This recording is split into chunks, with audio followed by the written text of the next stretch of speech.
Почитувани љубители на литературата, културата и уметноста, добро дојдовте во уште едно издание на емисијата Астрорум. Се чини дека се забележува и на мојот лик кога имам соговорничка жена. И тоа жена што е успешна на многу полиња.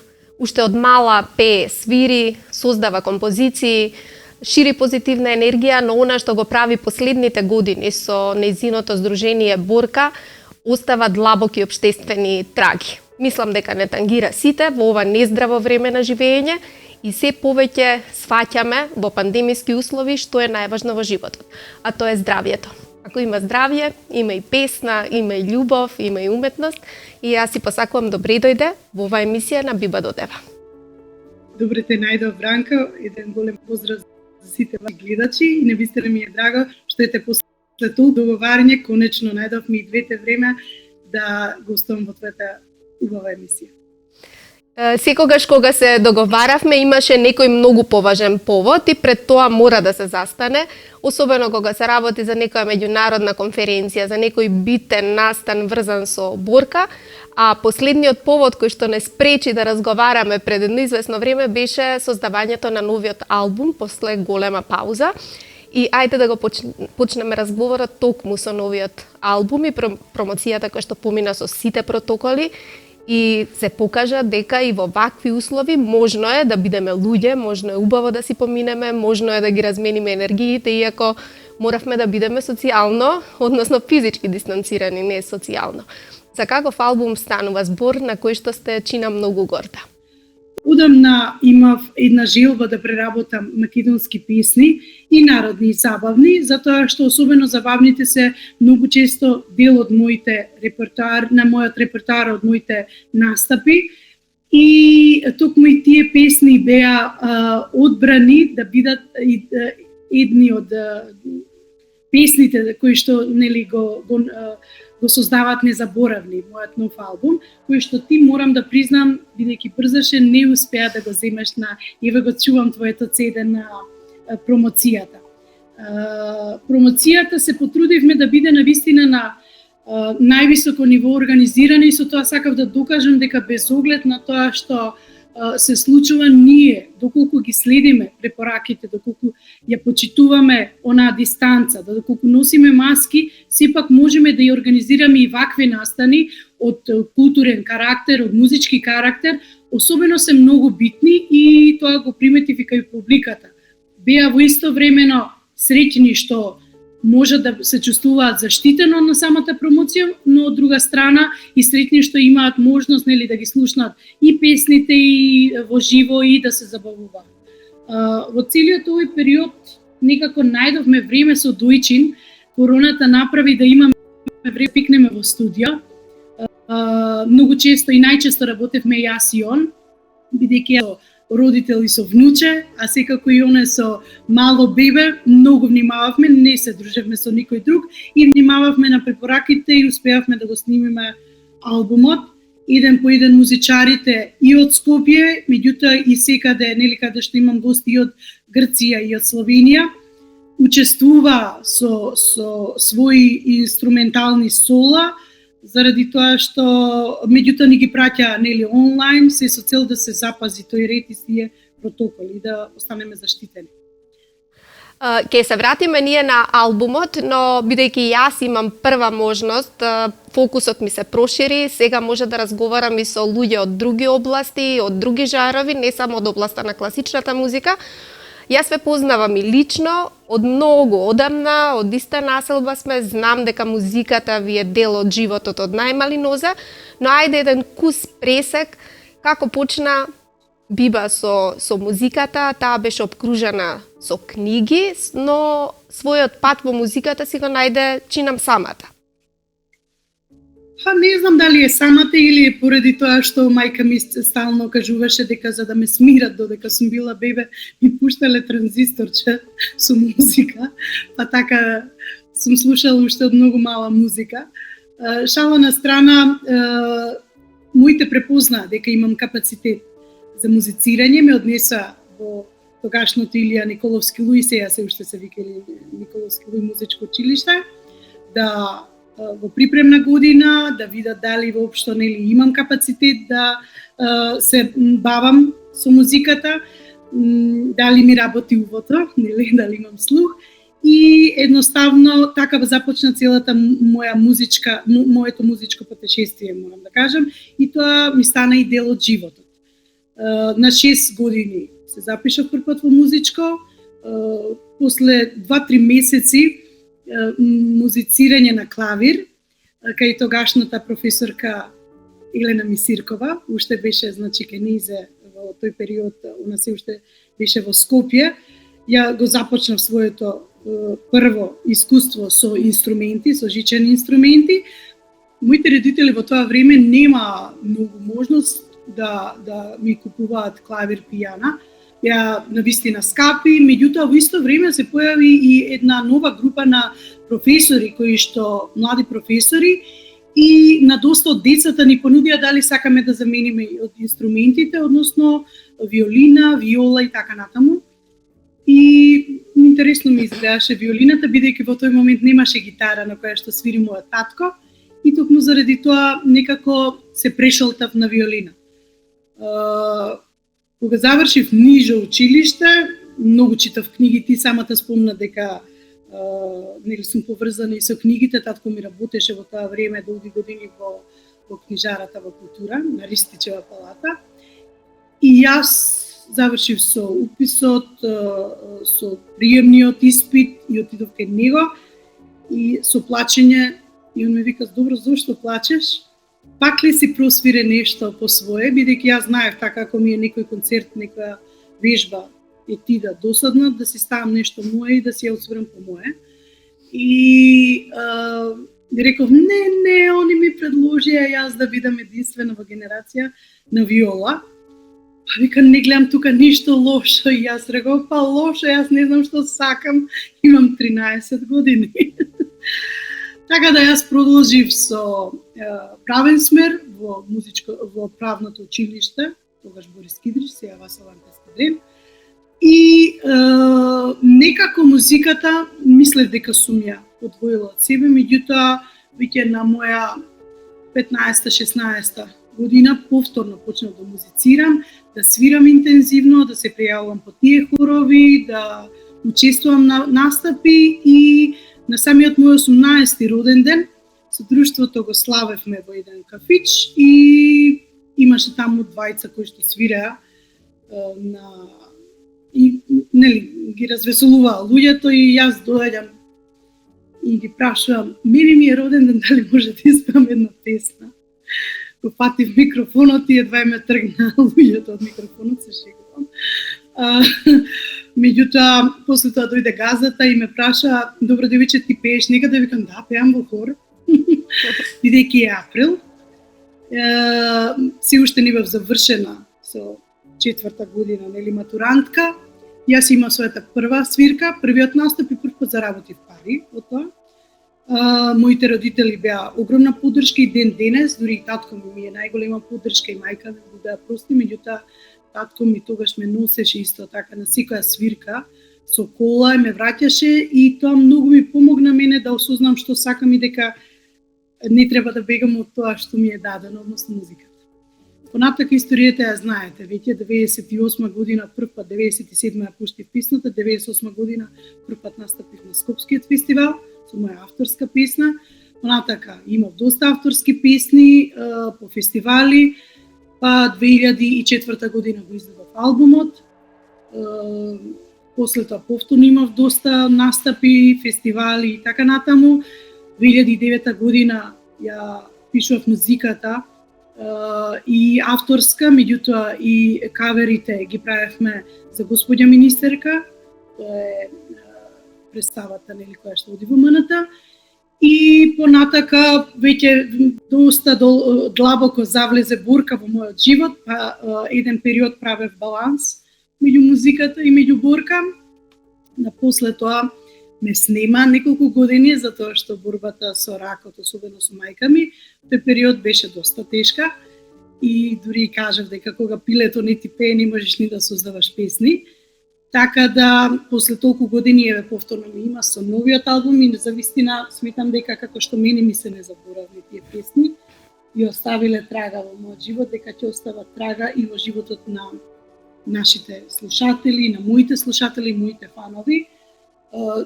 Албумот е составен од песни од 62 до 2002 година, така да имаат голем избор и мислам дека не може да останат слушателите имуни на едни песни кои што навистина значат и оставиле место во македонската музичка сцена.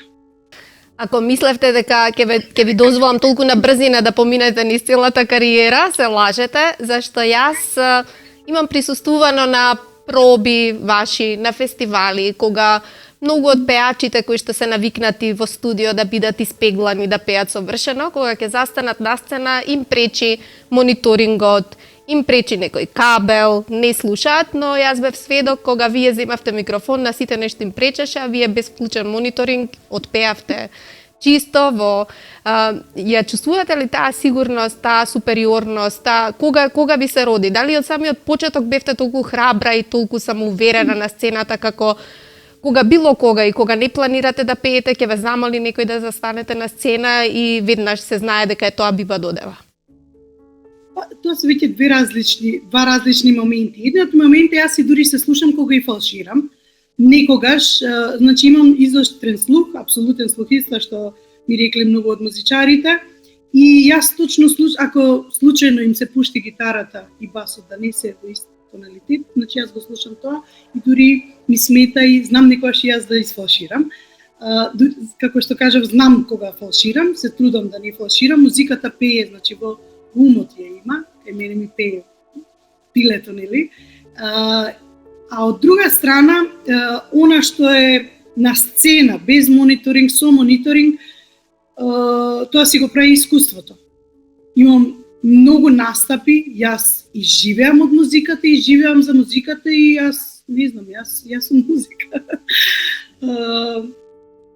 Никогаш не ми било проблем да искочам на сцена и дури кога ќе ме повикаат не најавено, нели не спремно, да тоа е веќе искуство, мислам дека тоа е тренинг и не ми е проблем да запеам песна. Да не ме терат нешто друго да направам, да заменувам сејалици, али да запеам песна нема проблем.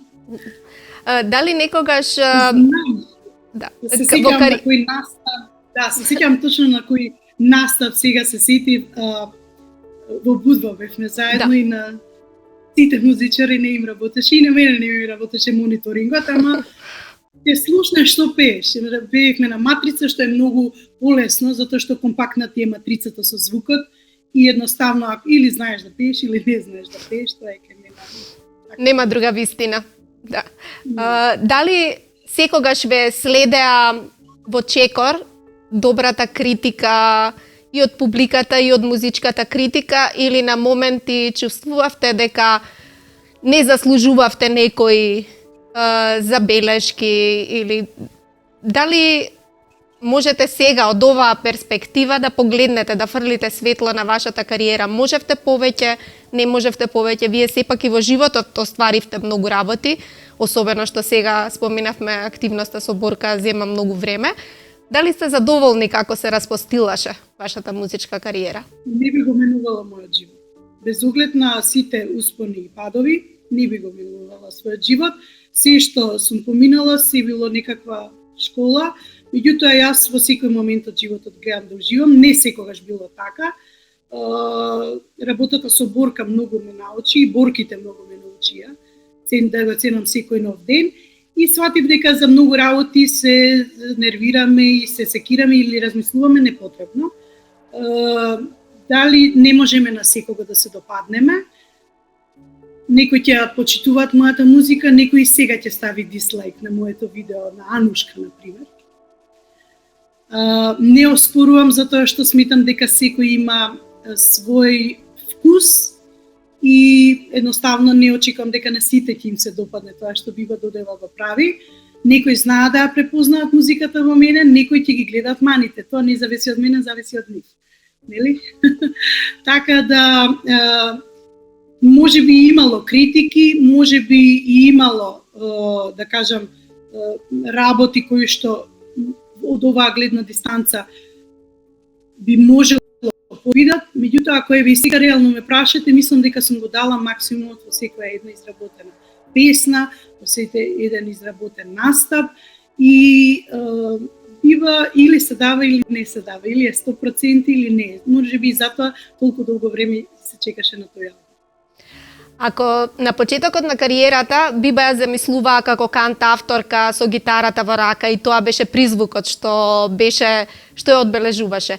Потоа им кажа дека е голема фанкерка со јас и мојот бенд, па тоа беше Биба асоциација за веселба, за добра журка за играње, но потоа следува многу балади, каде што покажавте дека сте онака мајстор на вистина за сентиментот. Како сега се доживувате себе си? Ако речат квалификувајте се, ставете се во некоја категорија за да бидете на светските сервиси каде што се бара да се ограничи жанрот, да се опише човек себе си и својата музика, која е Биба? Тогаш ќе треба да отворат нов жанр Биба Додева. Колку сум нескромна. Никогаш не можам да ја ставам музиката во една таква рамка. Затоа и за мене, може би и за тоа се слуша и во моите песни и во мојот начин на пеење.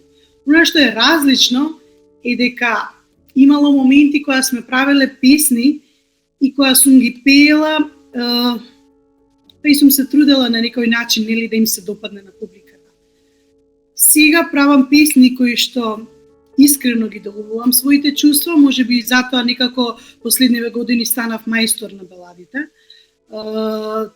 Таков ми беше и периодот во животот, иако на новиот албум има и добри забавни песни, значи во побрз ритам, меѓутоа созреан побрз ритам. Сигурно дека соодветствува со мојата зрелост и мојот начин на сваќање и на интерпретирање. Дури ете и менаџерот ми кажува Биба вака никогаш не пеела. Може би требало да се случат некои работи и требало Биба да помине искуство и да има милион настапи и милион можеби и грешки, меѓутоа и милион убави работи за да свати кој е, за да повторно се врати со тоа што ќе даде еден нов, да кажеме, еден нов стил и еден нов начин на доживување на песните и на музиката. Сметам и лично дека е тоа. Сметам исто така дека е многу влија и личното чувство и моменталната состојба на секој пеач, како ќе интерпретира. Не ми беше тешко да ги донесам овие песни и баладите, затоа што кога ќе ги поминете тие работи вистински на животот, е многу полесно да ги испеете емоциите. Јас сум тип кој што не ги искажува емоциите, ама ги пее. Така да, може би, затоа песните се толку добро, да кажам, прифатени од публиката и знае публиката да ја почувствува таа искреност. Нема сигурно да ви пречи ако досега вака животот ви го окарактеризираме како и песната Необичен круг, бидејќи вашиот живот, вашата кариера е се само не обична. Мене ме чуди, знам колку ја сакате македонската народна песна, знам колку сакате да пеете, како не посегнавте досега, како многу наши поп-рок пеачи, за да си ја купат на брзина картата за пробив во светот или во регионот. Вие никогаш не направивте таков потек, а верувам дека многу едноставно и многу успешно ќе го направевте тоа. Ви нудеше ли некој некогаш етно, world проект? Зошто ние не? сакавме, значи тоа беше една од идеите која што сакав да ја направам таму некаде 2005-2006 година по издавање на новиот албум. Меѓутоа многу од луѓето од моите колеги почнаа да преработуваат, а јас некако сакав да ја донесам на еден свој стил. И доста песни кои што се испеани, дури и од забавната македонска музика, се веќе препеани од мои колеги и едноставно сакав да донесам еден друг звук како јас ги гледам работите. И токму затоа и се одбрани овие песни, не дека имало многу, имаше 70 на песни кои што доаѓаа во предвид да бидат на овој албум Незаборавни. Што се однесува до народната музика, не можеме ние да побегнеме од себе си. Јас сум македонка, јас сум растела со добра македонска музика. Мојот татко и мојата мајка многу често знаеле да ме носат на забави каде што татко ми свири, мајка ми стално фалширала. Меѓутоа беа огромни веселјаци и едноставно целата македонска ризница на македонски песни ми е доловена уште од мали нозе. И имам растено со тие песни, една од нив и едно срце имам душа, која што се наоѓа на албум. Не е забавна песна, меѓутоа му реков и на Дојчин, оваа песна мора да ја ставиме тука. Навистина бев среќна што и Тодор Новачевски како автор се согласи и со задоволство ни ја даде да ја преработиме. Беше навистина среќен кога го чу и аранжманот и како тоа звучи, дека сосема ново руво и дадовме и нов живот на песната, а не ја уништивме основната линија, да кажам. И можеби во некое време сега, каде што бива додео веќе 27 години на сцената, ќе направам еден таков албум. Мислам дека во тој период, без оглед на тоа што сакавме, нели, со Младен и со Зоран тогаш да направиме еден таков албум, во прв момент не наидовме и на финансиска поддршка, што е многу битно за реализација на еден таков проект, особено тоа сето да се отсвири во живо, нели, да се направи, да биде солиден проект, кој што јас ќе стојам цврсто зад него, не туку само да биде преплескано тоа, кој што знаеме дека и многу често знае да се направи за некои музички песни. Мислам дека можеби, а со тоа што и тогаш не сме го направиле, да кажем, тој проект, можеби и било вистинско време, за се треба вистинско време. Не било времето. Можеби ќе го направам понатаму. Ајде сега за Борка. Знаеме дека многу од нашите, па не само од нашите, туку од светските музички уметници и уметниците воопшто, се цени кај нив општествената проактивност. И тоа трае одреден период, се работи за проекти, потоа ќе сопрат, па ќе се вклучат во други, но Борка излезе долга и сериозна приказна. Беше ли секогаш лесно? Која беше вашата првична визија и еве докаде дојдовте? Докаде дојдовме, што направивме беше пораката која што Маја и Ема ми ја пратија вечерта после Напред Розово, односно Race for the Cure во 14 града синхронизирано пред една недела. Навистина, Борка е beyond my limits и надвор од моите очекувања.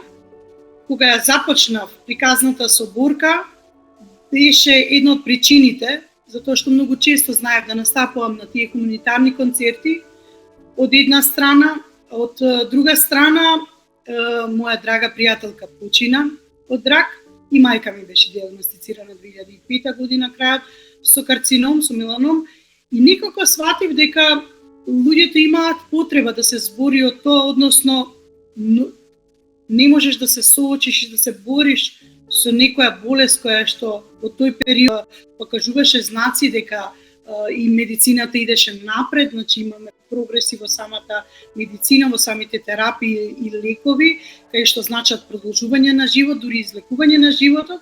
И едноставно видов дека како селебрити, позната личност, јавна личност, да искористам својата популарност за една добра цел, односно да ја подигнам свесноста за ракот, дека постои, дека луѓето по нашата земја се борат, се соочуваат, тоа се не се само индивидуи, тоа се цели фамилии, затоа што ракот не е болест само на индивидуата, туку и на најблиската фамилија, па и на поширокото семејство. И едноставно сметав дека џабе ми е популарноста ако не ја искористам во една ваква општествена хумана цел.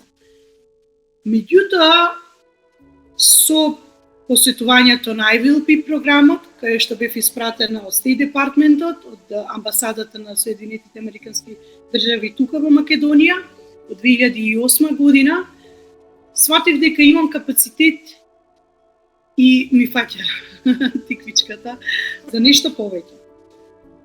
Сватив дека ако сакам да водам една таква организација, треба јас да се едуцирам. Почнав со едукација, до едукација, почнав со посетување на голем број на тренинзи, на конференции и така натаму, се со цел она кое што го водам, да го познавам.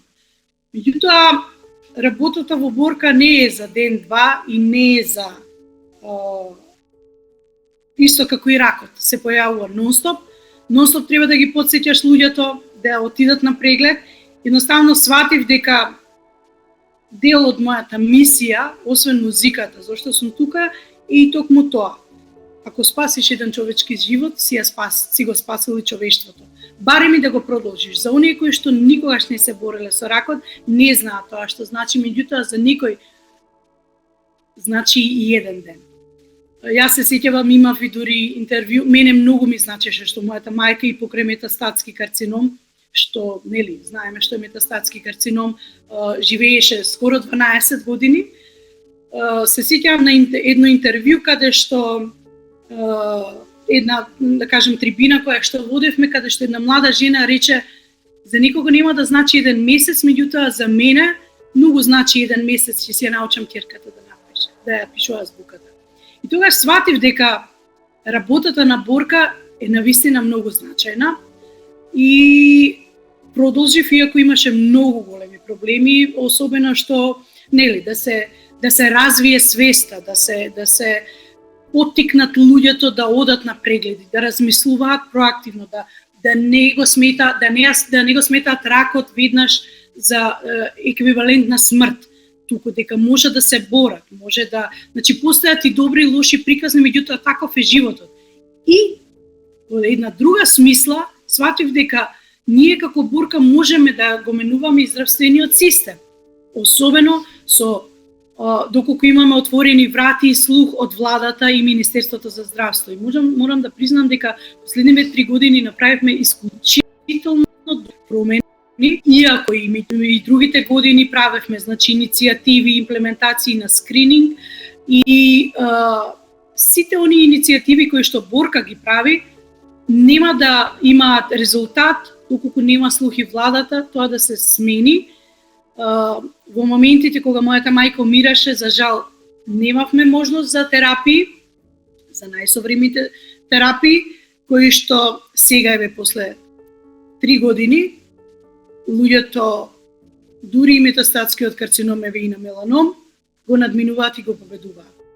Што е огромен успех, зошто и Борка се уште постои и зошто сум јас се уште тука. Воопшто не беше лесно да станеш после смртта која и после непријателот кој што ти ги земал и најблиските пријатели, и љубовта, и сите, и мајка ти, да продолжиш да се бориш, меѓутоа мислам дека сето тоа има причина зашто и се додека имаме енергија, тоа ќе го прави. Искрени честитки, вистина е за одушевување се ова што го правите, а сега повторно на линијата на животот да ве прашам, вие сте и мајка, и баба, и активна жена, и пеете. Како е можно се тоа да се одвива паралелно во животот? Не те прашувам никој дали е тоа можно. Ќе ти кажат: мамо, ќе станеш баба. Иако мојата мајка почина 10 дена по раѓањето на мојот внук, Навистина беше тежок. Тој период не знаеш дали да се смееш, дали плачеш, ама и како што напиша во едно интервју, луѓето се многу посилни од колку што мислиме дека сме силни и не ни знаеме каква е нашата храброст, се додека не сме соочени со најтешките сценарија. Мислам дека тоа е нешто и кое што и внукот и ќерката ми ја вратија музиката во животот, особено малиот, кој што уште на година и пол почна да свири на армоника. И имаме и гитара и дома сите инструменти се свират, и виолина, и армоника, и клавиатура, све се свири. Едноставно, мислам дека не сме свесни што може да донесе нели утрото, а особено не сме свесни се додека не ти се појави една таква работа. Порано не ги разбирав, сакам да кажам бабите кои ќе кажа не си свесен кога ќе видиш ти внуче, кога ќе имаш подруго е, ја сакаш ќерката или синот, ама сега внучето е најбитно. Морам да признам дека јас и Емануела и една мајка се уште си ја сакам и не можам да ја делам љубовта, таа само ми ја доплираше со Александар. Нема поубаво чувство тоа да бидеш баба и јас уживам во секое време поминато со него. Мислам дека најголемиот поддржувач на сето тоа што го правам уште кога пееше да за Скопје и ме врати, односно они ме потсетија која сум и дека треба заедно со Дојчин секако и дека треба да се вратам на музичката сцена. Како успевам, не знам, Господ. Вива, ние уште долго би разговарале, но минутите ни поминаа. Јас на самиот крај од овој разговор можам да ви кажам дека но вие сте запознаени со продукцијата на Арс Ламина, бидејќи соработувате со оваа издавачка куќа. Ќе ви подарам една книга од продукцијата на Арс Ламина во некој книжевен простор на Литература МК. И да ви се заблагодарам за разговорот, да ве држи доброто здравје, добрата мисла, позитивната енергија и да разговараме веќе после првиот концерт по овој лош пандемиски период. Благодарам до тебе, Вранка, благодарам на целата продукција и секако Арс Ламина, едни од нашите долгогодишни соработници, кои што се константно со пациентите за болни за рак. Веќе неколку години. Се радувам на секоја книга, исто како што радувам и на CD.